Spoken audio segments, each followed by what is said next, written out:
Review. All right, Game Revolution. Klonoa. Nothing a little penicillin won't fix. A review. These days, you're nobody unless you have a mascot. Nintendo has Mario. Sega has Sonic.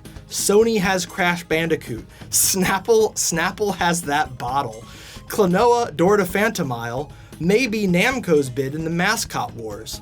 After playing Klonoa, I really believe they should instead make their mascot one of the guns from Point Blank or Time Crisis. Why, you ask?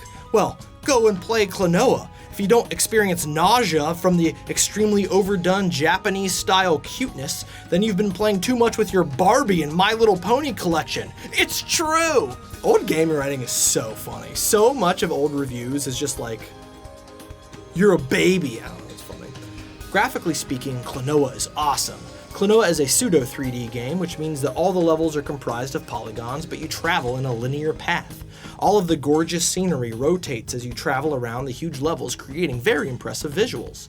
The levels in Klonoa remind me of Mario 64, but without as much freedom. That is just horrible writing. What about them? What about them reminds you of Mario 64? They're 3D?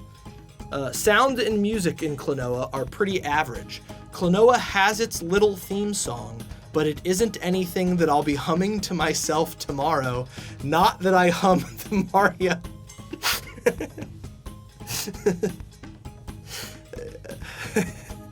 That's really funny. All of the conversation in Klonoa is comprised of annoying as hell squeaks and distorted human voices.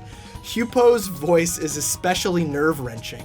It's almost exactly like Beaker's voice from Muppet Labs, i.e., meep meep meep meep meep. This is something you definitely want to skip while playing. How can you skip it? Do they mean just skip the cutscenes entirely? That's pretty funny. And the cuteness!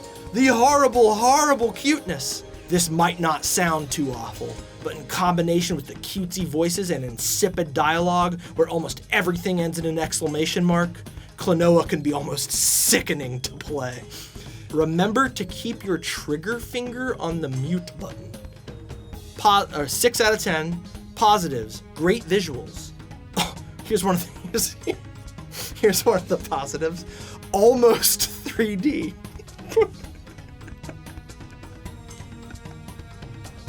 Another positive, easy to get into. Negative, nothing really new. And here's the final negative, and we'll close the review with this. I'm going to throw up now.